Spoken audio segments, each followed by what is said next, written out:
Assalamualaikum students, welcome back to my YouTube channel Study with Sufyan. Today our topic is chapter 21 Cell Cycle. हमने second year biology की एक series start की हुई है जिसमें हमने चैप्टर 15, चैप्टर 16, चैप्टर 17 इन chapters को डिस्कस कर लिया हुआ है। आज हम इंशाल्लाह चैप्टर 21 सेल साइकिल को डिस्कस करेंगे। इस पूरी वीडियो में मैं आप लोगों के साथ इस चैप्टर का जो एक पूरा ओवरव्यू है वो आप लोगों के साथ मैं उसको डिस्कस करूंगा। और आप लोगों ने एक चीज़ याद रखनी है, जब तक आप लोगों के पास इस चैप्टर का कंसेप्ट नहीं होगा तब तक आप लोगों के इस चैप्टर के शॉर्ट लॉन्ग एमसीक्यूज क्लियर नहीं होंगे। तो इसलिए आप लोगों ने इस वीडियो को लाजमी एंड तक देखना है ताकि आप लोगों के इस टॉपिक में से सेल साइकिल और नेक्स्ट जो हमारे पास टॉपिक्स हैं उसमें अगर कोई भी डाउट है तो वो आप लोगों का क्लियर हो जाए। सो फर्स्ट ऑफ ऑल आप मुझे एक चीज़ बताएं, व्हाट इज क्रोमोसोम? क्रोमोसोम हमारे पास क्या है? Chromosome is a thread-like structure made up of proteins and DNA। यहाँ पे ये देखें, आप लोगों के पास एक सिंगल क्रोमोसोम है और ये आप लोगों के पास एक डुप्लीकेटेड क्रोमोसोम है। अब पहले जब तक आप लोग क्रोमोसोम के स्ट्रक्चर को आप लोग अंडरस्टैंड नहीं करेंगे, आगे जाके हमने जो चीज़ें डिस्कस करनी है, सेल साइकिल, माइटोसिस, मियोसिस, तो वो चीज़ें आप लोगों को समझ नहीं आ सकती जब तक आप लोग क्रोमोसोम के स्ट्रक्चर को अंडरस्टैंड नहीं करेंगे, उसकी हायरार्की को अंडरस्टैंड नहीं करेंगे। सो फर्स्ट ऑफ ऑल देखिए स्टूडेंट, यहाँ पे आप लोगों के पास ये जो क्रोमोसोम है, ये जो क्रोमोसोम का आप लोगों के पास ये जो सेंट्रल पॉइंट है इसे हम क्या कहते हैं? सेंट्रोमियर। और यहाँ पे ना आप लोगों के पास एक प्रोटीन होती है, उसे काइनेटोकोर कहते हैं, आगे जाके हम उसे देखेंगे। अच्छा, एक सिंगल क्रोमोसोम के हमारे पास जो उसके आर्म्स होते हैं, जैसे बाजू हम कह रहे हैं, उससे एक को हम क्रोमाटिड बोलते हैं। ठीक है, उसको हम क्या बोलते हैं? क्रोमाटिड। अब ये हमारे पास एक सिंगल क्रोमोसोम है, ठीक है, ये भी हमारे पास एक सिंगल क्रोमोसोम है, लेकिन इन दोनों में डिफरेंस क्या है कि यहाँ पे ये जो डुप्लीकेटेड क्रोमोसोम है, यहाँ पे उसके जो क्रोमाटिड है वो डुप्लीकेट हो गए हुए हैं। और डुप्लीकेट क्यों हुए हैं? क्योंकि आगे जाके इसने माइटोसिस या मियोसिस में पार्टिसिपेट करना है, देन ये आप लोगों के पास यहाँ से इस तरह ये सेपरेट आउट हो जाएगा। तो एक क्रोमाटिड मतलब एक सेंट्रोमियर से उसके जो दो क्रोमाटिड है वो एक आप लोगों के पास सेल में चले जाएंगे और दूसरी तरफ से वो दूसरे सेल में चले जाएंगे। तो यहाँ यहाँ तक आप लोगों को ये चीज़ क्लियर कट आप लोगों का कंसेप्ट होना चाहिए कि हमारे पास जो क्रोमोसोम है, आपने इसी से कंफ्यूज नहीं होना कि हमारे पास ये भी एक सिंगल क्रोमोसोम ही है, लेकिन ये तब होगा जब हमारे पास जो सेल वो नॉन डिवाइडिंग स्टेज में है, और ये आप लोगों के पास तब होगा जब आप लोगों के पास जो सेल है वो डिवाइडिंग स्टेज में है। ये भी आप लोगों के पास क्या है बेटा? एक सिंगल क्रोमोसोम ही है, लेकिन डिफरेंस क्या है कि आगे ये इसने डुप्लीकेट होना है। जब इसने डुप्लीकेट होना है तो इसने जो अपने क्रोमाटिड है उसको इसने डुप्लीकेट कर लिया है। ठीक है, तो यहाँ तक ये चीज आप लोगों को क्लियर हो गई होगी। ओके, नेक्स्ट हमारे पास क्रोमोसोम की हायरार्की क्या होती है? मोस्टली स्टूडेंट ना इस चीज में कंफ्यूज होते हैं। इंशाल्लाह हम इस चीज को डिस्कस करते हैं, देन आप लोगों का कोई डाउट नहीं इसमें रहेगा। So, first of all, chromosome are highly organized structures of DNA and proteins that store genetic information. They follow a hierarchical organization from the simplest level to the most complex. Simplest level इसका क्या होगा बेटा? आप लोगों के पास DNA, और जो इसका मोस्ट कम्प्लेक्स आप लोगों के पास जो स्ट्रक्चर होगा उसे हम क्या बोलेंगे? वो क्रोमोसोम बोलेंगे। अच्छा, ओके स्टूडेंट्स, सो नेक्स्ट हमारे पास अब क्रोमोसोम की हायरार्की। तो इसमें जो हमारे पास सबसे स्मॉलेस्ट इसका जो यूनिट होता है उसे हम डीएनए बोलते हैं। ठीक है, डीएनए के बाद आप लोगों के पास डीएनए पे स्पेसिफिक पोर्शन होता है जो स्पेसिफिक प्रोटीन्स को कोड करता है, उसे हम जीन्स बोलते हैं। देन आप लोगों के पास क्रोमाटिन, जब डीएनए के साथ डिफरेंट प्रोटीन्स ऐड होंगे, जैसे हम हिस्टोन प्रोटीन्स कहते हैं, तो वो आप लोगों के पास क्या बन जाएगा? क्रोमाटिन बन जाएगा। फिर उस क्रोमाटिन का हमारे पास एक बेसिक यूनिट होता है जिसे हम न्यूक्लियोसोम बोलते हैं। देन हमारे पास उसे क्रोमाटिड, और लास्ट पे आप लोगों के पास में जो स्ट्रक्चर बनेगा उसे हम क्या बोलेंगे बेटा? क्रोमोसोम बोलेंगे। तो इस तरह हमारे पास स्मॉलेस्ट टू लार्जेस्ट की तरफ हम जाते हैं। ओके स्टूडेंट्स, जो अभी तक हमने चीज़ें डिस्कस की हैं उसमें आप लोग ये इसको डायग्रामेटिकली भी देख लें। हमारे पास जो फर्स्ट लेवल था क्रोमोसोम का उसे हमने डीएनए बोला था। ठीक है, देन डीएनए आप लोगों के पास जो हिस्टोन प्रोटीन है उसके साथ अटैच होगा, तो वो आप लोगों के पास एक स्ट्रक्चर बनेगा जिसे हमने क्रोमाटिन बोला था। ठीक है, और फिर उस क्रोमाटिन का हमारे पास जो एक सिंगल यूनिट है उसे हम क्या बोलते हैं? न्यूक्लियोसोम बोलते हैं। तो देखें ये लेवल बाय लेवल हमारे पास वो आगे उसकी थिकनेस इंक्रीज होती जा रही है। देन आप लोगों के पास वो फिर क्रोमाटिन आप लोगों के पास चेंज हो जाएगा क्रोमाटिड में, और क्रोमाटिड के बाद फिर हमारे पास एक प्रॉपर जो है वो क्रोमोसोम का स्ट्रक्चर बन जाएगा। तो यहाँ तक बेटा आप लोगों ने जो मोस्ट इंपोर्टेंट थिंग है वो बस ये याद रख लेनी है आप लोगों ने कि हमारे पास जो एक सिंगल क्रोमोसोम होता है, जब उसने डुप्लीकेट होना होता है तो वो अपने क्रोमाटिड को क्या कर लेता है, डबल कर लेता है। इसका ये मतलब नहीं है कि वो सिंगल क्रोमोसोम हमारे पास जब उसके 4 क्रोमाटिड हो गए तो वो 2 क्रोमोसोम्स बन गए, नो। वो अभी भी सिंगल क्रोमोसोम ही है, लेकिन उसने जस्ट अपने जो क्रोमाटिड है उसको क्या कर लिया हुआ है, डुप्लीकेट कर लिया हुआ है। अगर आपको यहाँ तक चीज़ों की समझ आ गई, क्रोमोसोम के स्ट्रक्चर का आप लोगों को उसकी अंडरस्टैंडिंग हो गई, तो अब हम स्टार्ट करते हैं सेल साइकिल। अब आप लोगों को सेल साइकिल और आगे माइटोसिस, मियोसिस इनको समझने में बड़ी आप लोगों को हेल्प मिलेगी। अगर आप लोगों को वो क्रोमोसोम का स्ट्रक्चर समझ आ गया जिसमें हमने बात की थी कि अगर वो सिंगल है, मतलब नॉन डिवाइडिंग स्टेज में है तो 2 आर्म्स हैं, लेकिन जब वो डिवाइडिंग स्टेज में होगा तो उससे हमारे पास कितने आर्म्स होंगे, वो 4 होंगे। Okay, so first of all cell cycle क्या है आप लोगों के पास बेटा? सेल साइकिल हमारे पास एक साइकिल है जिसमें जो सेल है वो ग्रो करता है, अपने डीएनए को रेप्लिकेट करता है, ठीक है, और एट द एंड वो क्या हो जाता है हमारे पास, डिवाइड इनटू 2 डॉटर सेल, ठीक है। It ensures proper growth, repair and reproduction of a cell in an organism.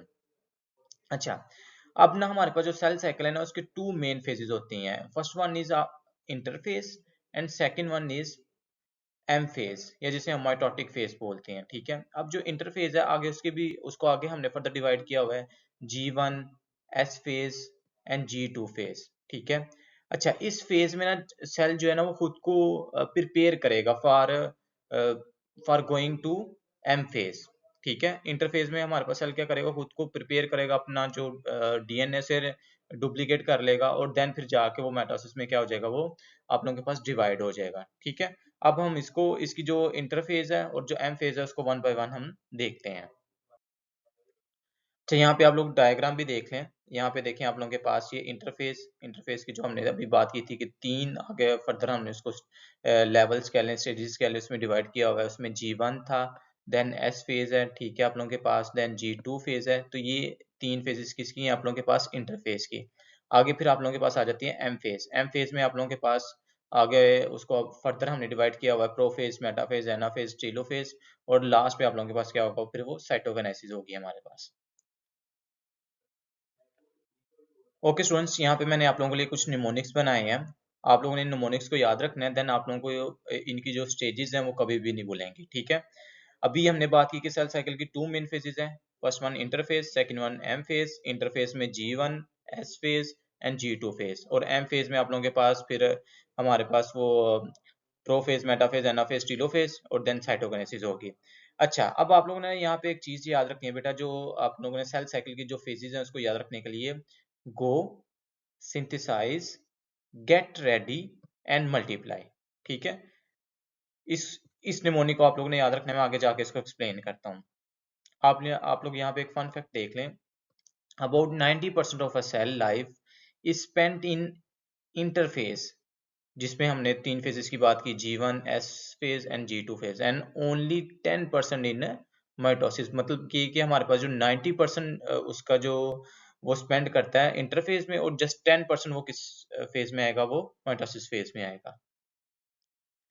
Okay, यहाँ पे आप लोग देखें स्टूडेंट्स, अभी जो मैंने आप लोगों को ट्रिक बताई थी, go, synthesise, get ready and multiply. अगर आप लोग इन इस निमोनिक के वर्ड्स को अंडरस्टैंड कर लें तो आप लोगों को समझ आ जाएगी कि उस फेज में हमारे पास क्या हो रहा है। जैसे यहाँ पे वर्ड है गो। गो का मतलब यहाँ पे क्या होगा बेटा, आप लोगों ने याद रख लेना है, cells grows and prepares for DNA replication. मतलब सेल आप लोगों के पास जो वो ग्रो करेगा और खुद को तैयार करेगा डीएनए रेप्लिकेशन के लिए। एस फेज, एस से आप लोग याद रख लें सिंथेसाइज।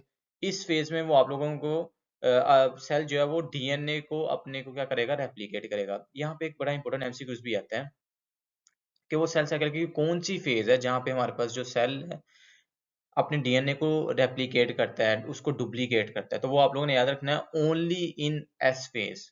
एस फेज के अलावा वो कहीं पे भी अपने डीएनए को डुप्लीकेट नहीं करेगा। उसके बाद है हमारे पास G2 फेज, और यहाँ पे आप लोग याद रख लें गेट रेडी। मतलब इस स्टेज में, इस फेज में क्या होगा, आप लोगों के पास जो सेल है वो ग्रो करेगा more and prepare for mitosis, ठीक है। और लास्ट में फिर आप लोगों के पास क्या होगी, एम फेज, या जिसे हमने बोला था multiply mitosis occurs and the cell divide.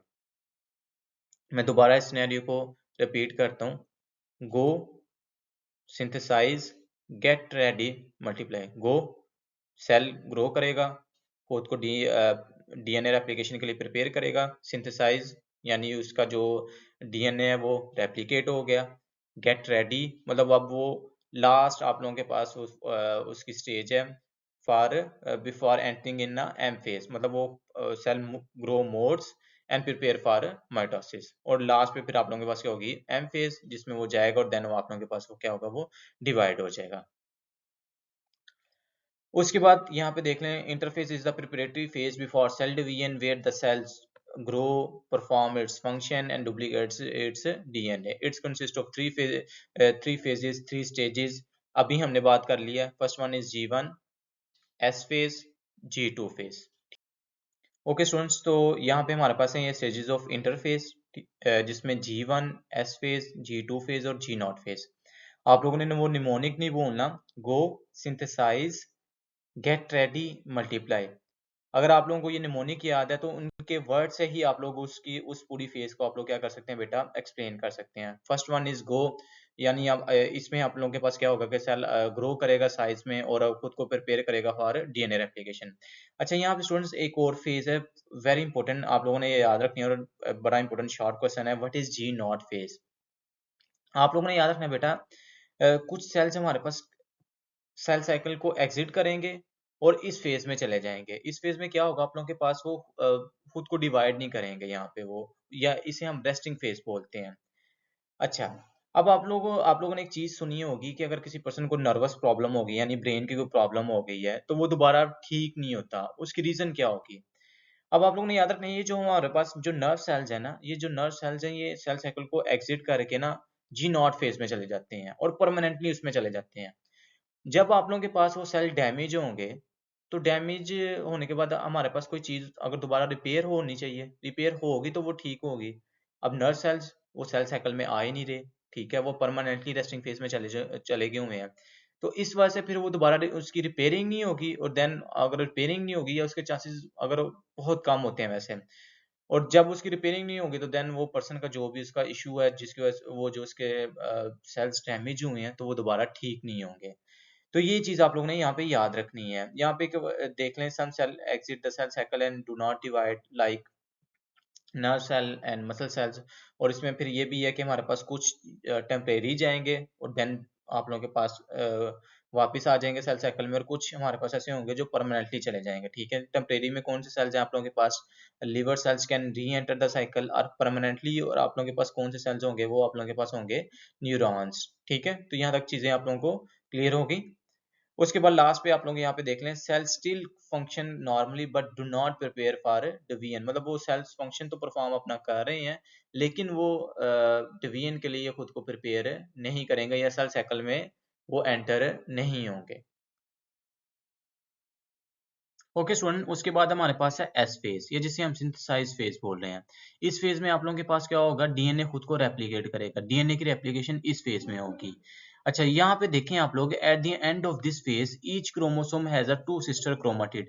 ये वही बात है जो मैंने सबसे पहले आप लोगों के साथ शेयर की थी at the start of the lecture, कि आप लोगों के पास जब एक सिंगल जो क्रोमोसोम है, जब वो रेप्लिकेट करेगा खुद को, जब वो डुप्लीकेट करेगा, तो जो उसका एक क्रोमाटिड होगा, एक सिंगल क्रोमाटिड होगा, वो किस में चेंज हो जाएगा? वो टू सिस्टर क्रोमेटिड में चेंज हो जाएगा, ठीक है? उसके बाद आप लोगों के पास है G2 phase, go, synthesise, get ready and multiply. अभी तक हम कहाँ पे पहुंच गए हुए हैं? गो हमने देख लिया, सिंथेसाइज हमने देख लिया, अब हमारे पास है गेट रेडी। रेडी किस चीज के लिए? अब यहाँ पे इस फेज में जो सेल है वो खुद को रेडी करेगा फॉर माइटोसिस। क्यों? क्योंकि यहाँ पे हमारे पास G1 फेज हो गई, S फेज हो गई, G2 फेज हो गई। अब वो चला जाएगा किस फेज में? माइटोसिस फेज में चला जाएगा। अच्छा, यहाँ पे एक चीज आप लोगों ने याद रखनी है स्टूडेंट्स, एक तो इस फेज में और एक हमारे पास G1 फेज में कुछ चेक पॉइंट्स होंगे। वो चेक पॉइंट्स क्या करेंगे? This check points ensures DNA replication is error free. मतलब जो आप लोगों के पास जो डीएनए की रेप्लिकेशन हुई है वो एरर फ्री है, मतलब उसमें कोई एरर नहीं है। अगर तो कोई एरर होगा तो यहाँ पे ये प्रोसेस स्टॉप हो जाएगा और सेल जो है वो नेक्स्ट फेज में नहीं जाएगा। और इसके अलावा हमारे पास इस फेज में क्या होगा? हमारे पास स्पिंडल फाइबर्स इस फेज में आप लोगों के पास वो बनेंगे, ठीक है। Spindle fibres and proteins for division are made, वो इसी फेज में आप लोगों के पास बनेंगे। अब स्पिंडल फाइबर्स क्या होते हैं ये हम नेक्स्ट स्लाइड में देखते हैं। ओके स्टूडेंट, उसके बाद हमारे पास है माइटोटिक स्पिंडल। इस माइटोटिक स्पिंडल को हम the engine of the cell division बोलते हैं। अभी तक हम कहाँ पे पहुंच गए हुए हैं, हमारे पास जो सेल है वो एम फेज में आ गया हुआ है, ठीक है। इससे पीछे जितनी भी फेजेस थी वो हमने देख ली। अब जब वो एम फेज में आया और उसमें हमारे पास जो क्रोमोसोम है वो सेपरेट होंगे इस फेज में, तो इसके लिए हमारे पास कोई स्ट्रक्चर बिल्डअप होना चाहिए जो इस पूरे जो क्रोमोसोम है इसको होल्ड करेगा और देन इसको सेपरेट आउट करेगा। तो उस स्ट्रक्चर को, उस जो नेटवर्क है उसे हम क्या बोलते हैं, माइटोटिक स्पिंडल बोलते हैं। और ये जो हमारे पास माइटोटिक स्पिंडल है, they are made up of microtubules and proteins. और इसका फंक्शन क्या होगा, that helps separate chromosome during mitosis and meiosis. It ensures each new cell gets the correct number of a chromosome. Okay students, next हमारे पास है components of the mitotic spindle. It is very important, यहाँ से आप लोगों के पास long question भी बन सकते हैं कि what is mitotic spindle and explain it's component. तो इसमें जो हमारे पास फर्स्ट इसका कंपोनेंट है उसे हम सेंट्रोसोम बोलते हैं, ठीक है। सेंट्रोसोम, सेंट्रोसोम क्या होता है, आप लोगों के पास organising centre at the opposite pole of the cell produce spindle fibres. ये आप लोगों के पास जो स्पिंडल फाइबर्स है उसको क्या करेगा, वो ये प्रोड्यूस करेगा। नेक्स्ट जो इसका कंपोनेंट है बेटा वो माइक्रोट्यूब्यूल्स, ठीक है, या जिसे हम क्या बोलते हैं, स्पिंडल फाइबर्स बोलते हैं। इसमें जो इसकी फर्स्ट टाइप है वो है कैनेटोकोर माइक्रोट्यूब्यूल्स। अब इसका फंक्शन क्या होगा कैनेटोकोर माइक्रोट्यूब्यूल्स का, attach to chromosome and pull them apart. अब यहाँ पे हम इस माइक्रोट्यूब्यूल को कैनेटोकोर का नाम क्यों दे रहे हैं ये समझ लें आप लोग। क्यों, क्योंकि हमारे पास ये जो माइक्रोट्यूब्यूल्स हैं ये कैनेटोकोर से अटैच होंगे, इसलिए हमने इसको क्या नेम दे दिया बेटा, कैनेटोकोर का नाम, कैनेटोकोर माइक्रोट्यूब्यूल्स का नाम दे दिया। उसके बाद हमारे पास जो सेकंड टाइप है वो है पोलर माइक्रोट्यूब्यूल। पोलर माइक्रोट्यूब्यूल आप लोगों के पास क्या होगा, push spindle poles apart to elongate the cell, ये इसका फंक्शन होगा। थर्ड आप लोगों के पास है एस्ट्रल माइक्रोट्यूब्यूल्स। एस्ट्रल माइक्रोट्यूब्यूल्स का क्या फंक्शन होगा, stabilise the spindle by connecting the cell membrane. यहाँ तक चीजें क्लियर होगी आप लोगों को। उसके बाद लास्ट में जो इसका हमारे पास जो थर्ड कंपोनेंट है बेटा उसे हम बोलेंगे काइनेटोकोर। काइनेटोकोर क्या आप लोगों के पास, kinetochore it is a type of protein, और ये कहाँ पे इसकी पोजीशन कहाँ पे होगी, प्रोटीन स्ट्रक्चर होना सेंट्रोमियर। सेंट्रोमियर आप लोगों को पता है जो क्रोमोसोम में हमने हमने देखा था कि वहां पे उसका जो सेंट्रल पोर्शन है उसे हम सेंट्रोमियर कहते हैं, ठीक है। तो ये वहां पे अटैच होगी और इसके साथ हमारे पास माइक्रोट्यूब्यूल अटैच होंगे, और फिर उन माइक्रोट्यूब्यूल को हमने क्या नाम दे दिया, ड्यू टू कैनेटोकोर हमने उसका नाम रख दिया कैनेटोकोर माइक्रोट्यूब्यूल्स। यहाँ पे आप लोग डायग्राम देख लें, आप लोगों का और कंसेप्ट क्लियर हो जाएगा। यहाँ पे ये देखें आप लोग, फर्स्ट वन हमारे पास जो इसका कंपोनेंट था वो था माइक्रोट्यूब्यूल ऑर्गेनाइजिंग सेंटर, या जिसे हम सेंट्रोसोम बोल रहे हैं। यहाँ पे आप लोगों के पास जो है वो स्पिंडल फाइबर्स क्या होंगे, वो प्रोड्यूस होंगे यहाँ से, ठीक है। उसके बाद फिर आप लोगों के पास था माइक्रोट्यूब्यूल्स, और माइक्रोट्यूब्यूल्स की फिर आप लोगों के पास डिफरेंट टाइप्स थी। फर्स्ट टाइप हमने देखी थी काइनेटोकोर माइक्रोट्यूब्यूल्स, तो ये देखिए आप लोगों के पास ये काइनेटोकोर माइक्रोट्यूब्यूल है। और हम इसे काइनेटोकोर माइक्रोट्यूब्यूल क्यों कह रहे हैं, क्योंकि यहाँ पे ये देखें ये सेंट्रोमियर है, और सेंट्रोमियर यहाँ पे आप लोगों के पास एक प्रोटीन है जिसे हम काइनेटोकोर का नाम दे रहे हैं, और ये जो हमारे पास स्पिंडल्स हैं ये काइनेटोकोर के साथ अटैच हैं, इसलिए हम इसे क्या नाम दे रहे हैं, काइनेटोकोर माइक्रोट्यूब्यूल्स। उसके बाद जो सेकंड हमने टाइप देखी थी वो थी पोलर माइक्रोट्यूब्यूल्स। पोलर माइक्रोट्यूब्यूल्स हमारे पास जो डायरेक्टली काइनेटोकोर के साथ अटैच नहीं होते। उसके बाद जो थर्ड टाइप हमने देखी थी माइक्रोट्यूब्यूल्स की वो थी एस्ट्रल माइक्रोट्यूब्यूल्स, और वो यहाँ पे आप लोगों के पास ये जो कुछ फाइबर्स निकले हुए हैं इसे हम क्या नाम दे रहे हैं, वो एस्ट्रल माइक्रोट्यूब्यूल्स का नाम दे रहे हैं। तो ये यहाँ तक आप लोगों के पास स्टूडेंट इसके तीनों कंपोनेंट थे। फर्स्ट वन इज सेंट्रोसोम, या जिसे हम माइक्रोट्यूब्यूल ऑर्गेनाइजिंग सेंटर बोलेंगे। सेकंड वन आप लोगों के पास फिर माइक्रोट्यूब्यूल और उसकी फिर आगे थ्री टाइप्स, और लास्ट में फिर आप लोगों के पास वो क्या होगा, वो काइनेटोकोर होगा। उसके बाद यहाँ पे देख लें स्टूडेंट्स, आप लोगों के पास kinetochore versus kinetochore microtubule versus polar microtubule, उसका क्या डिफरेंस होगा, it is important for short. तो आप लोगों ने एटलीस्ट इसमें दो या तीन इसके जो पॉइंट्स हैं वो कर लेने हैं। फर्स्ट वन आप लोगों को एक तो मेजर डिफरेंस आप लोग याद रख लेना कि जो काइनेटोकोर माइक्रोट्यूब्यूल्स को काइनेटोकोर माइक्रोट्यूब्यूल्स नाम ही हम इसलिए दे रहे हैं क्योंकि वो काइनेटोकोर के साथ अटैच है, और जो पोलर माइक्रोट्यूब्यूल्स हैं वो वहां पे उस पॉइंट पे काइनेटोकोर पॉइंट पे वो अटैच नहीं होते, ठीक है। उसके बाद उसका फंक्शन, फिर उसके अटैचमेंट, गोल इन माइटोसिस, तो इनमें से कोई से दो या तीन पॉइंट्स आप लोगों ने इसको कर लेना है। उसके बाद आप लोग आ जाए माइटोसिस। माइटोटिक स्पिंडल बन गया, ठीक है। अब माइटोटिक स्पिंडल बन गया तो देन आप लोगों के पास अब माइटोसिस क्या हो जाएगी, वो स्टार्ट हो जाएगी, ठीक है। Mitosis is the process where a single cell divide into two identical daughter cells, ensuring equal distribution of genetic material. It consists of four main phases. Okay students, आप लोगों ने एक चीज यहाँ पे याद रखनी है।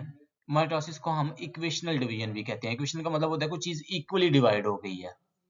जब हम मेयोसिस देखेंगे तो वहां पे हम उसे बोलेंगे रिडक्शनल डिवीजन। क्यों बोलेंगे मैं वहां पे जाके आप लोगों को बताऊंगा, लेकिन यहाँ पे ये चीज आप लोगों ने याद रखनी है कि माइटोसिस को हम क्या कहते हैं, इक्वेशनल डिवीजन कहते हैं। क्यों? क्योंकि यहाँ पे हमारे पास जो जितने क्रोमोसोम पेरेंट सेल में होते हैं उतने ही हमारे पास डॉटर सेल में भी होंगे, ठीक है। अब यहाँ पे आप लोगों ने एक निमोनिक याद रखना है। जैसे आप लोगों ने पीछे निमोनिक याद रखी, go, synthesise, get ready and multiply, ठीक है। अब हम मल्टीप्लाई पे आ गए और मल्टीप्लाई के आगे हमारे पास कुछ फेजेज हैं। उसमें आप लोगों के पास यहाँ पे आप लोगों ने ट्रिक याद रख लेनी है, people meet and talk. People meet and talk, okay. यहाँ पे आप देख लें, पीपल मीट एंड टॉक, उसमें आप लोगों के पास पी, देन एम, देन आप लोगों के पास A, then T. Okay students, prophase, metaphase, anaphase, telophase, ठीक है। अब ना यहाँ पे मैंने इसके आगे एक एक पॉइंट लिखा हुआ है। वैसे तो हम इसको डिटेल में आगे जाके देखते हैं, लेकिन आप लोग अगर इस एक एक पॉइंट को याद रख लें और इसी एक पॉइंट्स को ही बेटा आप लोगों ने फिर आगे जाके क्या करना है, वो इसको एक्सप्लेन करना है आप लोगों ने, ठीक है। प्रोफेज में आप लोगों के पास क्या होगा, chromosome condense and spindle form. Spindles जो अभी हमने देखे, स्पिंडल फाइबर जिसमें आप लोगों के पास काइनेटोकोर माइक्रोट्यूब्यूल्स है, पोलर है, एस्टर माइक्रोट्यूब्यूल्स है, ये सारा कुछ आप लोगों के पास बनेगा। उसके बाद आप लोगों के पास है मेटाफेज। मेटाफेज में क्या होगा, chromosome align in the middle, ठीक है। इस फेज में आप लोगों के पास ये होगा और देन आप लोगों ने इसी स्टेटमेंट को पकड़ के आगे फर्दर एक्सप्लेन करना है। एनाफेज में क्या होगा, क्रोमेटिड्स आर पुल्ड अपार्ट, मतलब क्रोमेटिड्स आप लोगों के पास जो अपोजिट पोल है सेल के, उसकी तरफ वो हम उसे पुल्ड करेंगे। देन आप लोगों के पास क्या होगा, टीलोफेज। टीलोफेज में क्या होगा, टू न्यू न्यूक्लियाई फॉर्म। आप लोगों के पास दो न्यूक्लियाई हैं वो इस फेज में आप लोगों के पास वो बन जाएंगे, okay. First one, people meet and talk, prophase, metaphase, anaphase, telophase. Prophase में आप लोगों के पास क्या होगा, chromatin condense into visible chromosomes, nuclear membrane break down, spindle fibres begin to form. उसके बाद आप लोगों के पास मेटाफेज, मेटाफेज यानी मिडल, ठीक है। आप लोगों के पास chromosomes align in the centre at the metaphase plate, spindle fibres attached to centromere. उसके बाद आप लोगों के पास हो गए एनाफेज। एनाफेज मींस अपार्ट, मतलब आप लोगों के पास जो क्रोमोसोम है वो एक दूसरे से दूर होंगे, ठीक है। The cells start elongating. उसके बाद आप लोगों के पास है telophase, two nuclear form, nuclear membrane reform around each set of chromosomes, chromosomes uncoil back into chromatin. और लास्ट में फिर आप लोगों के पास जो स्टेप होगा वो क्या होगा, आप लोगों के पास साइटोकाइनेसिस होगी, ठीक है। The cytoplasm divides forming two identical, okay student. उसके बाद हमारे पास है माइटोसिस की डायग्राम। अभी तक हमने जो चीजें रिलेटेड टू माइटोसिस देखी हैं, अब हम उसको डायग्रामेटिकली समझने की कोशिश करते हैं ताकि हमारा जो कंसेप्ट है वो और क्लियर हो जाए। हमने अभी तक जो बात की है रिलेटेड टू माइटोसिस, वो हमने की जी के people meet and talk, prophase, metaphase, anaphase and telophase. और फिर हमने कहा कि जी प्रोफेज में क्या हो रहा है हमारे पास, प्रोफेज में माइटोटिक स्पिंडल फॉर्मेशन होगी, ठीक है। क्रोमोसोम्स कंडेंस होंगे, विजिबल फॉर्म में आएंगे, न्यूक्लियस डिसअपियर होगा, ठीक है। तो ये सारी जो चेंजेस हैं वो प्रोफेज में हो रही होंगी। तो यहाँ पे देख लें आप लोगों के पास ये प्रोफेज है और प्रोफेज में आप लोगों के पास ये सारी कुछ चेंजेस होंगी। उन चेंजेस के बाद वो फिर हमारे पास नेक्स्ट स्टेज आएगी जिसे हम क्या बोलेंगे, मेटाफेज बोलेंगे। मेटाफेज में हमने क्या बोला था कि जो क्रोमोसोम है वो एक सिंगल लाइन में आएंगे, उस लाइन को हम क्या बोलते हैं, मेटाफेज प्लेट बोलते हैं, ठीक है। तो ये यहाँ पे देख लें आप लोगों के पास वो एक सिंगल लाइन में आ गए हैं। उसके बाद हमारे पास फेज आएगी एनाफेज। एनाफेज में हमने बात की थी क्रोमोसोम्स अपार्ट। अपार्ट का मतलब है कि वो एक दूसरे से दूर होंगे, तो यहाँ पे ये देख लें आप लोगों के पास। और ये किस की हेल्प से आप लोगों के पास वो एक दूसरे से अपार्ट हो रहे हैं, वो आप लोगों के पास माइटोटिक स्पिंडल जो बना था वो एक दूसरे से इन इन क्रोमोसोम्स को एक दूसरे से क्या करेगा, वो सेपरेट आउट करेगा, ठीक है। तो ये एनाफेज हो गई हमारे पास। एनाफेज के बाद जो नेक्स्ट फेज थी उसे हम टीलोफेज कह रहे थे। और टीलोफेज में हमारे पास क्या था कि टू न्यूक्लियस हमारे पास बन गए हैं। तो यहाँ पे ये देख लें आप लोगों के पास वो जब यहाँ पे वो सेपरेट आउट हुए क्रोमोसोम्स, और उसके बाद हमारे पास वो न्यूक्लियर मेम्ब्रेन दोबारा यहाँ पे बन गई, और अब जब वो दोबारा बनी तो आप लोगों के पास टू न्यूक्लियर फॉर्मेशन हो गई, ठीक है। और लास्ट पे आप लोगों के पास क्या होगा बेटा, टेलोफेज के बाद साइटोकाइनेसिस, यानी वो आप लोगों के पास ये जो दो न्यूक्लियाई बने हैं वो आगे फर्दर आप लोगों के पास उनमें एक प्लेट बनी और वो टू डॉटर सेल्स में आप लोगों के पास क्या हो गए, वो डिवाइड हो गए। यहाँ पे स्टूडेंट्स आप अगेन देख लें, ये प्रोफेज है, ठीक है। प्रोफेज में क्या होगा, आप लोगों के पास वो स्पिंडल फॉर्मेशन होगी, न्यूक्लियर मेम्ब्रेन डिसअपीयर होगी, ठीक है, न्यूक्लियस डिसअपीयर हो जाएगा, ठीक है। और देन फिर आप लोगों के पास प्रो मेटाफेज होगी। प्रो मेटाफेज में क्या होगा, आप लोगों के पास वो जो क्रोमोसोम है वो एक लाइन में आएंगे आप लोगों के पास। मेटाफेज में आप लोगों के पास वो प्रॉपर एक सिंगल लाइन में आ जाएंगे, जिसे हम क्या बोलेंगे, मेटाफेज प्लेट बोलेंगे, ठीक है। उसके बाद एनाफेज में क्या होगा, वो ही क्रोमोसोम जो एक लाइन में आगे हुए हैं उनकी एक मेटाफेज प्लेट बन गई हुई है, वो क्या होंगे, वो एक दूसरे से दूर होंगे, उसे हम क्या बोलेंगे, एनाफेज स्टेज बोलेंगे। एनाफेज के बाद वो आप लोगों के पास टू न्यूक्लियर बन जाएंगे, ठीक है। और जब टू न्यूक्लियर बन जाएंगे तो आप लोगों के पास फिर उसमें साइटोकिनेसिस होगी, और साइटोकिनेसिस के बाद वो हमारे पास टू डॉटर सेल्स बन जाएंगे, ठीक है। ओके ओके स्टूडेंट्स, अभी जो हमने बात की ना कि साइटोकिनेसिस, साइटोकिनेसिस क्या आप लोगों के पास, जिसमें जो आप लोगों के पास न्यूक्लियाई बन गए हैं, अब वो आप लोगों के पास क्या हो जाएंगे, वो एक दूसरे से सेपरेट होके टू डॉटर सेल्स बन जाएंगे। तो साइटोकिनेसिस क्या is the final step of a cell division where the cytoplasm divide forming two daughter cells. However plants and animals use different mechanism due to structural difference, ठीक है। अब जो आप लोगों के पास ये जो साइटोकिनेसिस प्रोसेस होगा, ये एनिमल में डिफरेंट होगा और प्लांट्स में आप लोगों के पास क्या होगा, वो डिफरेंट होगा। ओके स्टूडेंट्स, अब हम देख लेते हैं difference between plant and animal cytokinesis. Cytokinesis अभी हमने देख लिया क्या था साइटोकिनेसिस। इन साइटोकिनेसिस हम डिवाइड कर देते हैं किसको, साइटोप्लाज्म को, ठीक है। जो हमारे पास टू न्यूक्लियाई बन गए हुए हैं, अब हमने इसको डिवाइड कर देना इन टू डॉटर सेल्स, ठीक है। फर्स्ट हम देख लेते हैं प्लांट साइटोकिनेसिस, देन हम देखेंगे एनिमल साइटोकिनेसिस। अब इन दोनों में डिफरेंस क्या होगा। अच्छा, इन दोनों में डिफरेंस पे बात करने से पहले आप लोग एक चीज समझ लें कि इन केस ऑफ प्लांट हमारे पास, प्लांट सेल के केस में हमारे पास क्या होती है, उसकी सेल वॉल होती है। इस वजह से आप लोगों के पास जो प्लांट साइटोकिनेसिस का जो प्रोसेस है वो डिफरेंट होगा देन एनिमल सेल, क्योंकि एनिमल सेल में आप लोगों के पास कोई सेल वॉल प्रेजेंट नहीं होती। अच्छा, प्लांट के केस में आप लोगों के पास क्या होगा, सेल प्लेट फॉर्मेशन, ठीक है। और वही जो सेल प्लेट फॉर्मेशन होती है उसे हम फ्रेगमोप्लास्ट कहते हैं, ठीक है। अब ये जो फ्रेगमोप्लास्ट है यही देन आप लोगों के पास चेंज हो जाएगी बाद में किसमें, न्यू सेल वॉल में, ठीक है। तो फाइनल रिजल्ट आप लोगों के पास क्या होगा, new cell wall forms between the daughter cells. और व्हाई दिस हैपन, वही इसकी रीजन वही है जो मैंने आप लोगों को बता दी कि rigid cell wall prevent pinching so a new cell wall is built.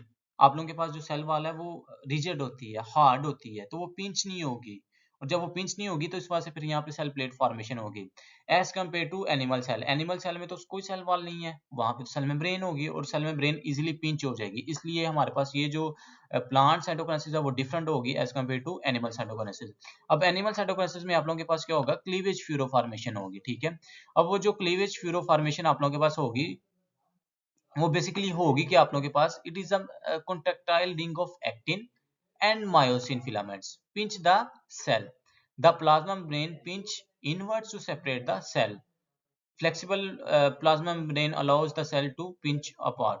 तो यहाँ पे बेसिक डिफरेंस आप लोगों ने बेटा जो याद रखना है कि प्लांट के केस में वो सेल वॉल होती है और वो सेल वॉल रिजिड होगी, जिसकी वजह से वो पिंच नहीं होगी। जब पिंच नहीं होगी तो हमारे पास हम डिफरेंट मैकेनिज्म यहाँ पे होगा, जिसे हम क्या कह रहे हैं, सेल प्लेट फॉर्मेशन होगी। But in case of animal cytokinesis हमारे पास वो क्लीवेज फ्यूरो फॉर्मेशन होगी, और वो क्यों होगी, वहां पे हमारे पास एक कॉन्ट्रैक्टाइल रिंग बन जाएगी, किसकी, एक्टिन और मायोसिन की, जिसकी वजह से वो हमारे पास जो प्लाज्मा मेम्ब्रेन है वो पिंच हो जाएगी, और देन आप लोगों के पास जो सेल वो है दो में वो डिवाइड हो जाएगा। ओके स्टूडेंट्स, अब यहाँ पे आप लोग देख लें, in case of animal cell यहाँ पे देखें एक कॉन्ट्रैक्टाइल रिंग बन गई है, ये वन न्यूक्लियाई और ये आप लोगों के पास सेकंड न्यूक्लियाई, ठीक है। इन दोनों के दरमियान में ये देखें आप लोगों के पास एक कॉन्ट्रैक्टाइल रिंग बनी है, और जब को कॉन्ट्रैक्टाइल रिंग बनेगी, it is made of actin and myosin, तो देन आप लोगों के पास क्लीवेज फ्यूरो होगी, और क्लीवेज फ्यूरो के बाद आप लोगों के पास ये है जो टू डॉटर सेल्स में क्या हो जाएगा, वो डिवाइड हो जाएगा, ठीक है। But in case of plant cell, यहाँ पे देखें आप लोगों के पास एक सेल प्लेट बनी है, यहाँ पे क्लीवेज फ्यूरो वगैरह जो कंसेप्ट है, जो प्रोसेस है, वो नहीं होगा, ठीक है। क्यों नहीं होगा, क्योंकि यहाँ पे in case of plant there is a cell wall, और सेल वॉल आप लोगों के पास जो है वो पिंच नहीं होगी, क्योंकि वो रिजिड स्ट्रक्चर होता है हमारे पास। तो इस सेल प्लेट को हमने एक और भी नाम दिया था, इसे हम क्या बोलते हैं, फ्लेग्मोप्लास्ट बोलते हैं। और देन देखें आप लोगों के पास ये वही आप लोगों के पास यहाँ पे एक न्यू सेल वॉल भी बन गई, ठीक है। और आप लोगों के पास जो सेल है वो 2 डाटा सेल्स में क्या हो गया बेटा, वो डिवाइड भी हो गया। होपफुली आप लोगों को यहाँ तक चीजें जो है वो क्लियर हो गई होंगी। उसके बाद फ्रेगमोप्लास्ट क्या है, अभी हमने बात की कि फ्रेगमोप्लास्ट वो जो प्लांट के केस में आप लोगों के पास एक प्लेट बन रही है, ठीक है। In in case of cytokinesis हम क्या बोलेंगे, वो फ्रेगमोप्लास्ट बोलेंगे। उसके बाद है जी, why is interphase called the rest phase. Interphase is the period between two consecutive cell division. It is misleading called the resting phase, but it is actually a time of great metabolic activity including G1, S phase and G2 phase. Simple इस question का बेटा आप लोगों के पास इस question की summary क्या होगी कि हम इंटरफेस को रेस्टिंग फेज क्यों बोल रहे होते हैं। एक्चुअली ऐसा नहीं है। अभी हमने देखा इंटरफेस के जो हमने फेजेस देखे थे, G1 phase, S phase, G2 phase, उसमें देखें आप लोगों के पास G1 फेज में सेल ग्रो कर रहा है, S फेज में उसकी डीएनए की रेप्लिकेशन हो रही है, G2 फेज में देन वो अगेन ग्रो कर रहा है और खुद को रेडी कर रहा है फॉर माइटोसिस। तो ये चीज वो कह रहा है कि एक मिसलीडिंग है कि हम इसे रेस्टिंग फेज बोलते हैं, लेकिन एक्चुअली वो रेस्टिंग फेज नहीं है, बल्कि क्या है आप लोगों के पास, it is a time of a great metabolic activity. Okay students, यहाँ तक हमारे पास माइटोसिस कंप्लीट हुई, then we start meiosis. Okay student, mitosis और मियोसिस में डिफरेंस क्या है। माइटोसिस आप लोगों के पास जो है ना वो सोमैटिक सेल्स में होती है, ठीक है। सोमैटिक मींस जो बॉडी के सेल्स होते हैं अदर देन जर्म सेल्स, ठीक है। अब जो जर्म सेल्स होते हैं ना उनमें आप लोगों के पास मियोसिस होगी। It is very important. Germ cells में आप लोगों के पास क्या होती है, वो मियोसिस होगी। Meiosis is a type of cell division that occurs in germ cells. और germ cells आप लोगों के पास कौन कौन से होते हैं, sperms and egg, reducing the chromosome number by half. Very very important. It involves two successive division, meiosis 1 and meiosis 2, and produce 4 genetically different haploid cells, ensuring genetic variations in sexually reproducing organisms. अभी तक हमने क्या देखा इसमें कि first of all meiosis is a type of cell division, ठीक है। और ये किन सेल्स में होगी आप लोगों के पास, ये जर्म सेल्स में होगी, ठीक है। इसके केस में आप लोगों के पास जो क्रोमोसोम है वो हाफ हो जाएंगे, लेकिन माइटोसिस में हमने देखा था कि जो क्रोमोसोम है वो आप लोगों के पास डबल ही, मतलब जितने पेरेंट सेल में हैं उतने ही आगे वो डॉटर सेल में भी होंगे, ठीक है। और इसकी दो फेजेस हैं, एक मियोसिस 1 और एक मियोसिस 2। यहाँ पे एक चीज बेटा याद रख लें, मैंने आप लोगों को पीछे भी बताया था, जो माइटोसिस है हम उसे इक्वेशनल डिवीजन कहते हैं, लेकिन जो मियोसिस है बेटा आप लोगों ने याद रखना है। और मियोसिस में भी मियोसिस 1 को हम रिडक्शनल डिवीजन कहते हैं और मियोसिस 2 को इक्वेशनल डिवीजन ही कहते हैं। Meiosis 2 is just like mitosis, ठीक है। हमारा जो मेन फोकस होगा वो हमारा होगा मियोसिस 1 पे। Okay students, now we see difference between meiosis 1 and meiosis 2।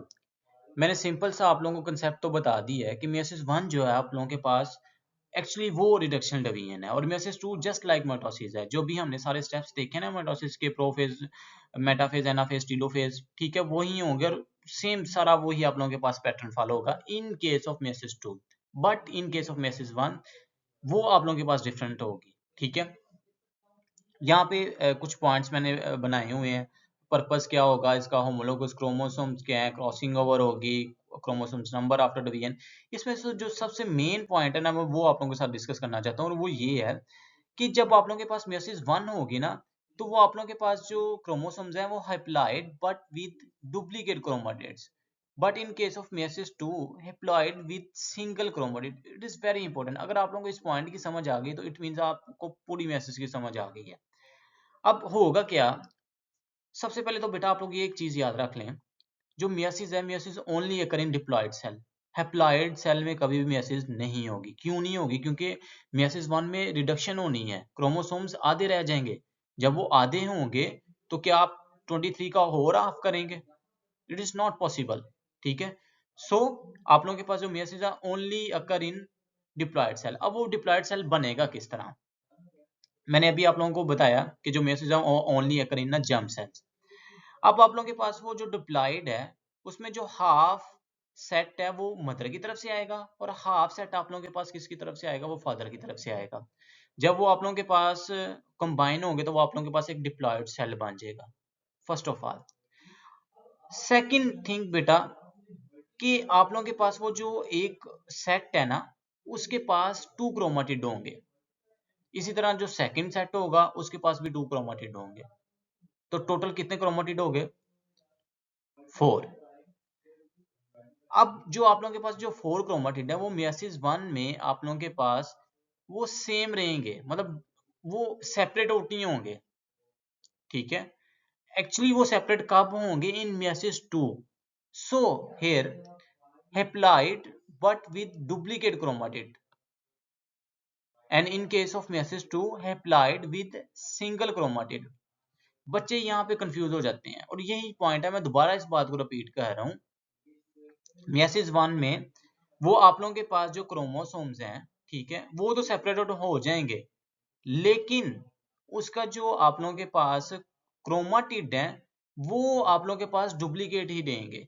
और वो किस फेज में जाके आप लोगों के पास वो होंगे सेपरेट? वो आप लोगों के पास मियोसिस 2 में जाके होंगे। अंडरस्टैंड? आगे जाके ये बात आप लोगों को और क्लियर हो जाती है।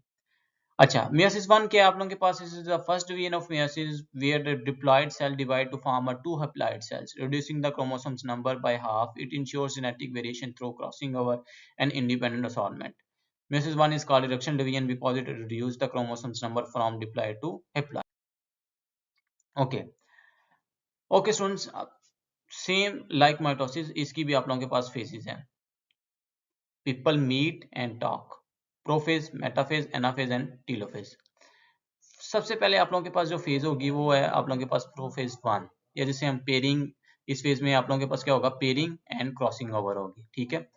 Chromosome condense and become visible, homologous chromosomes pair up and synapsis to form tetrads. Okay students, अब आप लोगों के पास होमोलोगस क्रोमोसोम्स क्या हैं? जो मैंने अभी आप लोगों को बताया कि एक सेट आएगा मदर की तरफ से, एक सेट आएगा फादर की तरफ से। अब आप लोगों के पास वो जो सेट है ना, वो आप लोगों के पास दोनों आइडेंटिकल हैं, इसलिए हम उसे क्या नेम दे रहे हैं बेटा? होमोलोगस क्रोमोसोम्स का नेम दे रहे हैं। उनमें जो जीन्स है वो डिफरेंट होंगे, लेकिन उनका जो उनकी शेप, उनका साइज वो सेम होगा, इसलिए हम उनसे क्या नेम दे रहे हैं? होमोलोगस क्रोमोसोम्स कह रहे हैं। जब उनका वो पेयर अप होगा, एक क्रोमोसोम के पास 2 क्रोमाटिड है, तो जब दोनों अटैच होंगे, दोनों की पेयरिंग होगी, तो कितने टोटल क्रोमाटिड हो जाएंगे? 4, इसलिए हम इसे क्या बोल रहे हैं? टेट्राड। उसके बाद उनमें क्रॉसिंग ओवर होगी, ठीक है, exchange of genetic material occurs as chiasmata, then spindle fibers start forming, ठीक है। तो ये आप लोगों के पास यहाँ तक क्या होगी? प्रोफेज 1 होगी। लेकिन आप लोगों ने बेटा एक चीज याद रखनी है, ये ऑब्जेक्टिव भी आता है। What is the longest phase in meiosis 1? वो कौन सी फेज है जो लॉन्गेस्ट होगी आप लोगों के पास इन मियोसिस 1? तो वो कौन सी होगी? प्रोफेज 1 में। अब प्रोफेज 1 को ना आगे हमने फर्दर डिवाइड किया हुआ है डिफरेंट phases में, and these phases are leptotene, zygotene, pachytene, diplotene and diakinesis. इसके लिए बेटा आप लोग निमोनिक याद रख लें। निमोनिक तो आपको हर जगह पे मिलेगा इंशाल्लाह मेरे हर लेक्चर में, ताकि आप लोगों को चीजें याद करने में आसानी हो। Little zebra paints different design, little zebra paints different design. First word ले लें और देन आप लोगों के पास वो आप लोग इनके स्टेजेस या इनके फेजेस के नेम आप लोगों को इजीली याद रह जाएंगे, इंशाल्लाह कभी भी नहीं भूलेंगे। अब हम इन फेजेस को वन बाय वन देखते हैं।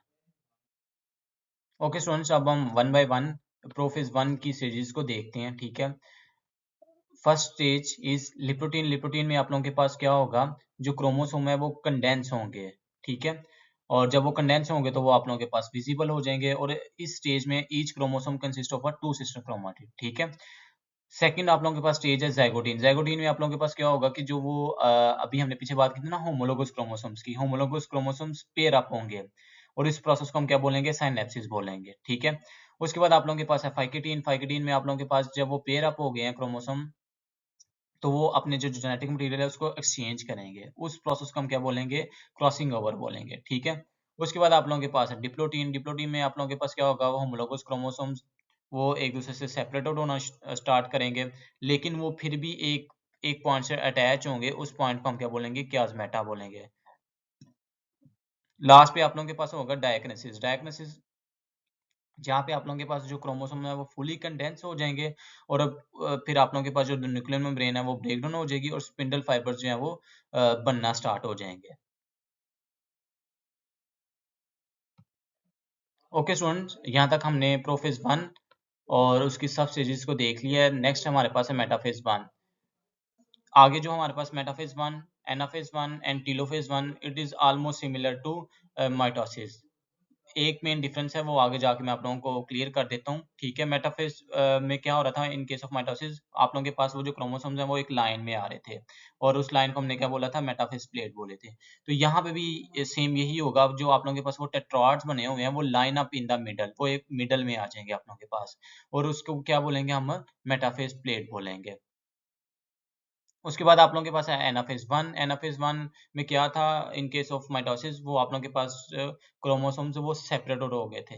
But in case of meiosis sister chromatids remains attached unlike mitosis। मतलब माइटोसिस में तो वो सेपरेट हो गए थे, लेकिन यहाँ पे ऐसा नहीं होगा, और यही मेन डिफरेंस जो आप लोगों ने इसको याद रखना है।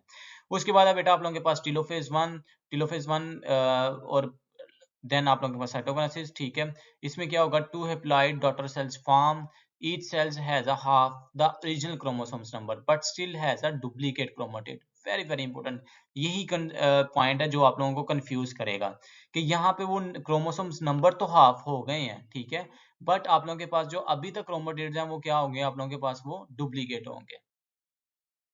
ओके स्टूडेंट्स, अगर अभी तक आप लोगों के डाउट्स क्लियर नहीं हुए तो इस डायग्राम को समझने के बाद आप लोगों के सारे डाउट्स हैं वो क्लियर हो जाएंगे। आप लोगों ने इस डायग्राम को अच्छे से समझना है। अगर इस डायग्राम की समझ आ गई तो इट मीन्स आप लोगों भी हमने जितने पॉइंट्स पीछे पढ़े हैं सारे पॉइंट्स की आप लोगों को समझ आ जाएगी। First of all prophase 1। अब प्रोफेज 1 की हमने देखा था कि फर्दर सब स्टेजेस होती हैं। अगर मैं इसको समराइज करूं तो प्रोफेज 1 में क्या हो रहा था आप लोगों के पास, सबसे पहले तो आप लोगों के पास जो वो क्रोमोसोम है, जो होमोलोगस क्रोमोसोम है, उनकी पेयरिंग हुई है। उसे हम उस प्रोसेस को हमने क्या बोला, साइनेप्सिस।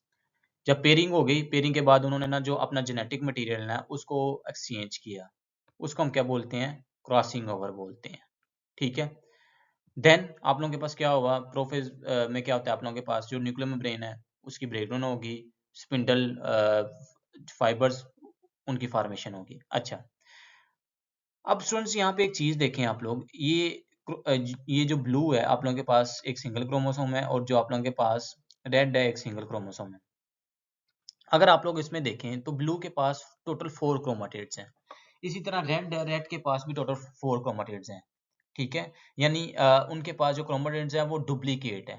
ठीक है, ये बात मैं क्यों बोल रहा हूँ यहाँ पे, क्योंकि जब मैं आगे एनाफेज में जाऊंगा तो वहां पे मैंने ये चीज को दोबारा रिपीट करना है। ओके, जब प्रोफेज आप लोगों के पास यहाँ पे प्रोफेज खत्म हो गई, देन आप लोगों के पास मेटाफेज स्टार्ट हो गई। अब मेटाफेज में क्या, सिंपल हमें पता है कि वो जो क्रोमोसोम्स हैं वो मिडल में एक लाइन में आ जाते हैं, और उसे हम मेटाफेज प्लेट बोलते हैं। ठीक है, यहाँ पे आप लोगों के पास वो वही काम हुआ, यहाँ पे ये देख लें आप लोग। उसके बाद आप लोगों के पास है anaphase. It is very important. अब यहाँ पे आप लोग माइटोसिस और मियोसिस को डिफरेंशिएट कर रहे हैं। यहाँ पे देखें आप लोग, तो आप लोगों के पास ये जो ब्लू है, ये ब्लू एक साइड को आ गया, और रेड आप लोगों के पास एक साइड को चला गया। एनाफेज में यही होता है आप लोगों के पास, कि वो सेपरेट होते हैं क्रोमोसोम, बट आप लोगों के पास जो यहाँ पे जो उसके डुप्लीकेट क्रोमेटिड है वो सेपरेटेड नहीं हुए। अभी भी यहाँ पे आप देखें तो जो ब्लू वाला है इसके पास 4 क्रोमेटिड ही हैं, और जो आप लोगों के पास रेड वाला है उसके पास भी 4 क्रोमेटिड ही हैं। वो सेपरेटेड नहीं हुए। वो कब सेपरेटेड होंगे, इन मियोसिस 2। इसलिए तो मैं बोल रहा था कि आप लोगों के पास जो मियोसिस 2 है इट्स जस्ट लाइक माइटोसिस, कि जो माइटोसिस में सारा कुछ वो स्टेप्स हो रहे हैं वो ही आप लोगों के पास किस में होंगे, मियोसिस 2 में होंगे।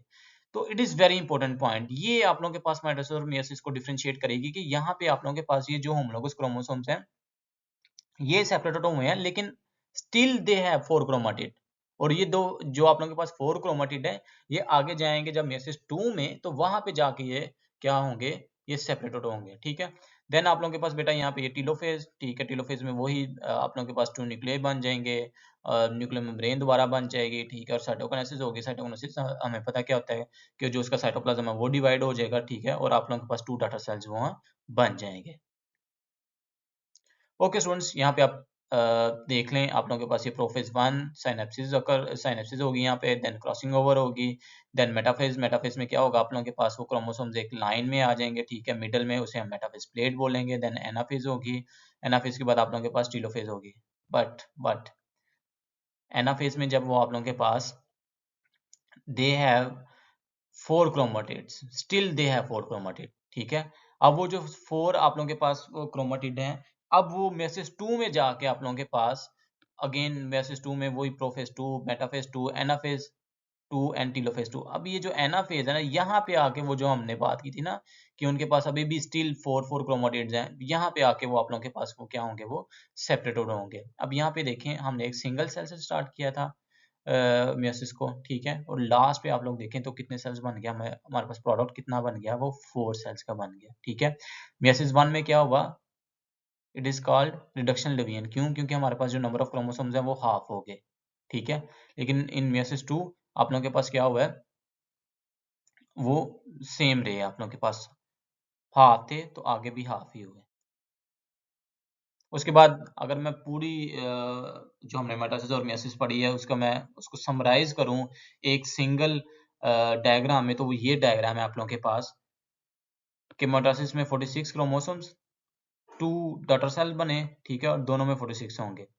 But in case of meiosis 46 chromosomes, first वो हाफ हो जाएंगे 23, हेयर आल्सो 23, और वो फिर आप लोगों के पास फर्दर आप लोगों के पास इन केस ऑफ मियोसिस 2 आप लोगों के पास मुझसे 2 सेल्स बनेंगे और इस सेल से भी 2 सेल्स बनेंगे, तो वो आप लोगों के पास टोटल कितने सेल्स होंगे बेटा, वो 4 सेल्स बनेंगे। अगर फिर भी आप लोगों को किसी चीज़ की समझ नहीं है तो आप लोग मुझे कमेंट सेक्शन में कमेंट करें, मैं इंशाल्लाह आप लोगों को वो चीज़ एक्सप्लेन कर दूंगा। ओके स्टूडेंट्स, यहाँ पे हमारे पास एक कंपैरिजन है माइटोसिस और मियोसिस का, इसको हम जल्दी से देख लेते हैं ताकि आप लोगों के अभी भी अगर कोई डाउट है तो आप लोगों का क्लियर हो जाए। फर्स्ट ऑफ ऑल आप लोग याद रख लें, people meet at talk, okay, prophase, metaphase, anaphase and telophase. So first of all prophase में क्या होगा आप लोगों को पता है, प्रोफेज में अब तो ये चीजें आप लोगों की फिंगर टिप्स पे होनी चाहिए कि प्रोफेज में आप लोगों के पास क्रोमोसोम कंडेंस होगा, न्यूक्लियर में आप लोगों के पास वो डिसॉल्व हो जाएगा, न्यूक्लियस डिसॉल्व हो जाएगा आप लोगों के पास, और माइटोटिक अपरेटस बन जाएगा, ठीक है। जब वो माइटोटिक अपरेटस बन गया तो आप लोगों के पास जो क्रोमोसोम है वो एक मिडल लाइन में आ जाएंगे जिसे हम मेटाफेज प्लेट बोलते हैं, ठीक है। उसके बाद फिर आप लोगों के पास एनाफेज होगी। ये पॉइंट बड़ा इंपॉर्टेंट है, ये आप लोगों ने याद रखना है। एनाफेज में ये देखें आप लोगों के पास वो जो उसके क्रोमाटिड है वो आप लोगों के पास यहाँ पे क्या हो गया, वो सेपरेटेड हो गए हैं, ठीक है। और जब वो सेपरेटेड हुए हैं तो आप लोगों के पास वो 2 न्यूक्लियर बन गए, 2 न्यूक्लियर के बाद वो 2 डॉटर सेल्स बन गए आप लोगों के पास। उसके बाद आप लोग आ जाए यहाँ पे तो मियोसिस में, अब मियोसिस में मियोसिस 1 है और मियोसिस 2 है। मियोसिस 1 में फिर आप लोगों के पास आगे फर्दर प्रोफेज 1 है। प्रोफेज 1 में क्या होगा, ये आप लोगों की चीजें अगेन फिंगर टिप्स पे होनी चाहिए।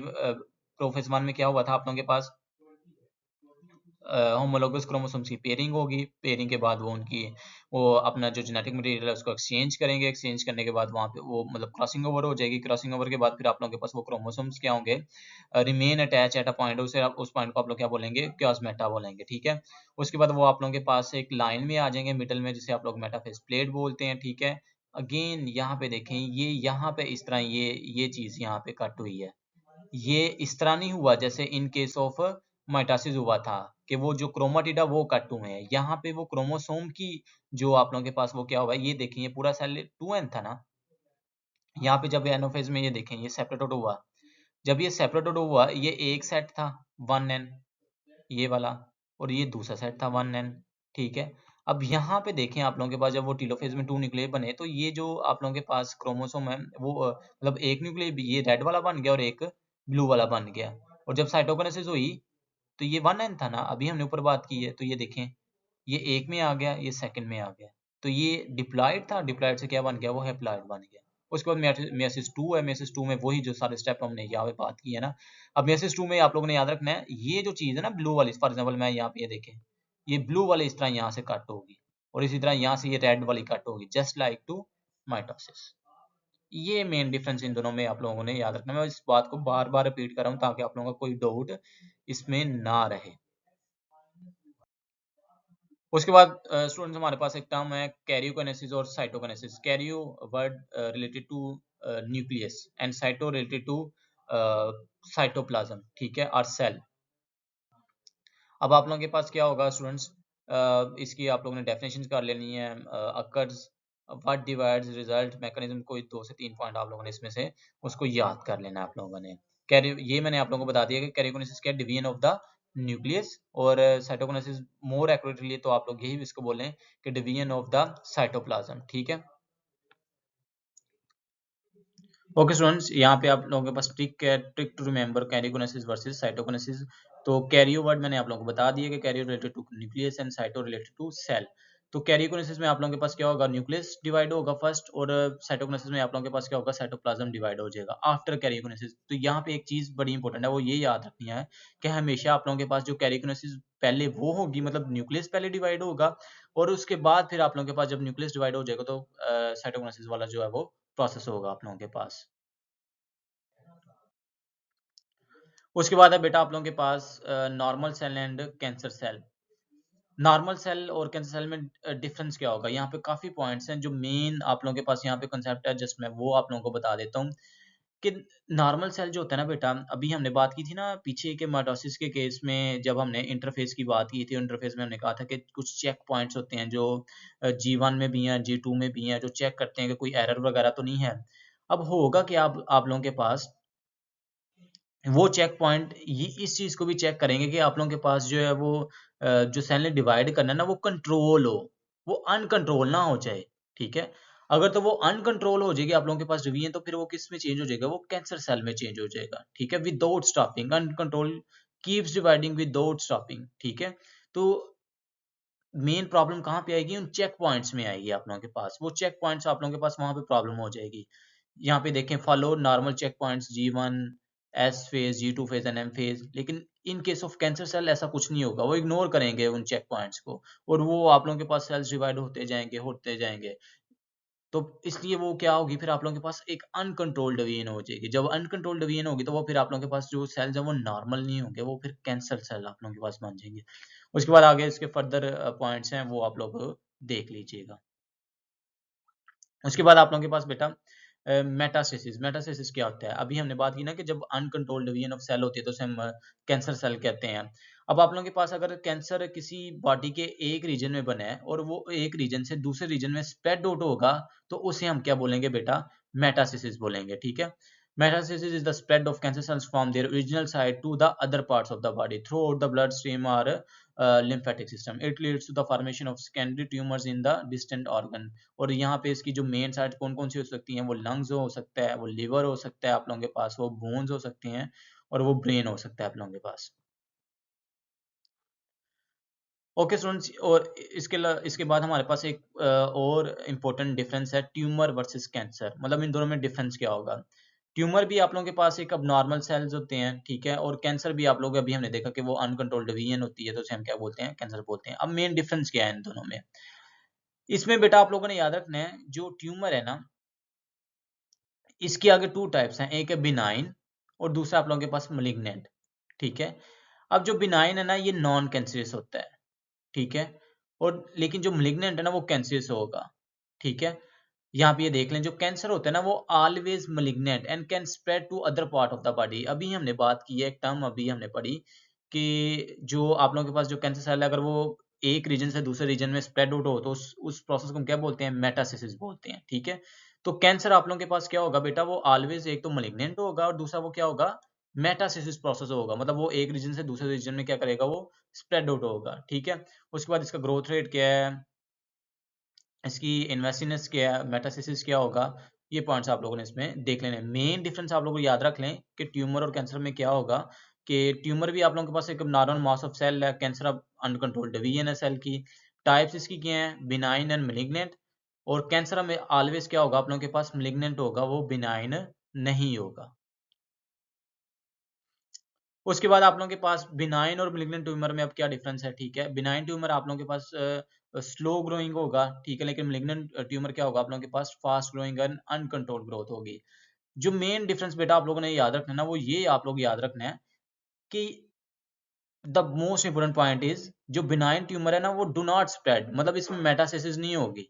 लेकिन जो मेलिग्नेंट ट्यूमर है ना इसमें वो आप लोगों के पास वो एक रीजन से दूसरे रीजन में क्या होगा बेटा, वो स्प्रेड आउट होगा। तो ये मेन डिफरेंस आप लोगों ने यहाँ पे इसको याद रख लेना। उसके बाद इसके एक दो पॉइंट्स आप लोग कर लें तो आप लोगों का ये शॉर्ट क्वेश्चन कंप्लीट हो जाएगा। उसके बाद है बेटा आप लोगों के पास define nondisjunction of chromosome.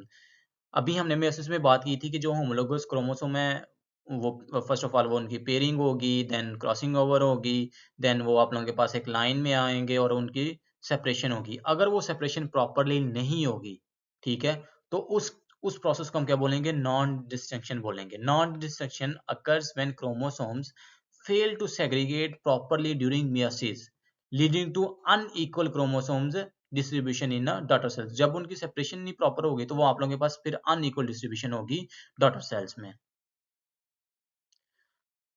उसके बाद बेटा आप लोगों के पास तीन सिंड्रोम्स आप लोगों की बुक में दिए हुए हैं। अगर मैं सिंड्रोम बात करूं इन सेंस ऑफ क्रोमोसोम तो आप लोग ये इसको इस तरह आप लोग समझ सकते हैं कि या तो आप लोगों के पास क्रोमोसोम एक्स्ट्रा होगा या मिसिंग होगा, ठीक है। और उस वजह से फिर एक कंडीशन डेवलप होगी आप लोगों के पास, उस कंडीशन को हम क्या बोलेंगे बेटा, वो सिंड्रोम बोलेंगे, ठीक है। अब यहाँ पे देखें, जो फर्स्ट आप लोगों के पास है डाउन सिंड्रोम। डाउन सिंड्रोम में क्या होगा, आप लोगों के पास जो क्रोमोसोम 21 है ना वहां पे एक एक्स्ट्रा क्रोमोसोम होगा और उस कंडीशन को हम बोलेंगे ट्राइसोमी बोलेंगे, ठीक है। ये इसकी काज होगी। टर्नर सिंड्रोम में आप लोगों के पास क्या होगा कि आप लोगों के पास एक x chromosome missing, one x chromosome, मतलब आप लोगों के पास वो 45 होंगे, ठीक है। और क्लेफ्टन सिंड्रोम में आप लोगों के पास क्या होगा, यहाँ पे वो मिसिंग था और यहाँ पे वो एक एक्स्ट्रा क्रोमोसोम होगा और वो कितने होंगे, वो 47 होंगे। उसके बाद फिर इसकी जेंडर अफेक्टेड क्या है, फिजिकल फीचर्स क्या होंगे, इंटेलेक्चुअल डेवलपमेंट क्या होगी, फर्टिलिटी क्या होगी। इस तरह आप लोगों ने ये पॉइंट्स याद कर लेने। ये भी बेटा आप लोगों के पास इंपॉर्टेंट लॉन्ग क्वेश्चन है, वो किसी दो पे आप लोगों को कह दे के नोट लिखें तो फिर आप लोगों ने ये पॉइंट्स, ये जो फीचर्स हैं इनको याद, इनकी हेडिंग्स याद कर लें और फिर इसके बाद उसको आप लोग एक्सप्लेन कर दीजिएगा। उसके बाद है बेटा आप लोगों के पास last difference between apoptosis and necrosis, ठीक है। एप्टोसिस क्या होगा आप लोगों के पास, इसे हम प्रोग्राम्ड सेल डेथ कहते हैं, ठीक है। मतलब नॉर्मली जो हमारी बॉडी में एक प्रोसेस चल रहा है, ठीक है, उसे एप्टोसिस कहते हैं। नेक्रोसिस क्या होगा, अनकंट्रोल्ड सेल डेथ, ठीक है, या प्रोग्राम्ड सेल डेथ नहीं होगी वो, ठीक है। ये जो एप्टोसिस है वो एक natural control process where cells die in an orderly manner, ठीक है।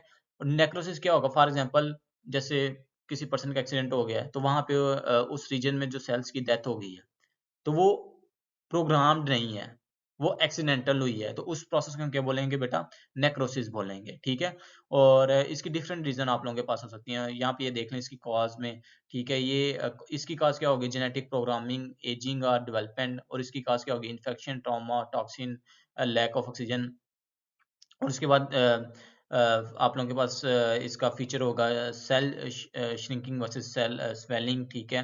अच्छा ये पॉइंट बड़ा इंपॉर्टेंट है कि जब एप्टोसिस होगी आप लोगों के पास, मतलब नॉर्मली जो हमारे बॉडी में एक प्रोसेस चल रहा है ना कि जो सेल डेथ का, उस केस में आप लोगों के पास सेल श्रिंक और कंडेंस, ठीक है। और यहाँ पे बेटा आप लोगों के पास जो है ना वो इस केस में, एप्टोसिस के केस में नो इन्फ्लेमेशन, ठीक है, नो इन्फ्लेमेशन। लेकिन अगर मैं बात करूं नेक्रोसिस के केस में तो सेल स्वेल्स एंड ब्रस्ट, जब ये काम होगा तो फिर आप लोगों के पास जो है वो नेक्रोसिस के केस में क्या होगी, causes inflammation due to leakage of cell content. यहाँ पे in case of apoptosis there is no leakage, but in case of necrosis वहां पे आप लोगों के पास क्या होगी, वो लीकेज ऑफ सेल कंटेंट होगा। ओके स्टूडेंट्स, यहाँ पे निमोनिक है आप लोगों के लिए। अगर तो आप लोग इस चीज़ से कंफ्यूज हो जाते हैं और सोचते हैं ओहो एप्टोसिस क्या था और नेक्रोसिस क्या था, एप्टोसिस प्रोग्राम था या नेक्रोसिस प्रोग्राम था, तो आप लोग इस तरह इसको याद रख सकते हैं कि जो एप्टोसिस है वो आप पीसफुल डेथ, ठीक है। इसमें वो आप लोगों के पास जो बॉडी में एक नेचुरल प्रोसेस चलेगा या एक प्रोग्राम्ड सेल डेथ होगी तो वो क्या होगी, एप्टोसिस होगी, ठीक है। लेकिन नेक्रोसिस क्या होगा, वो नास्टी डेथ, मतलब इसमें ऐसा कोई प्रोग्राम सेल डेथ नहीं होगी, वो अनकंट्रोल और एक्सीडेंटली होगी आप लोगों के पास, ठीक है।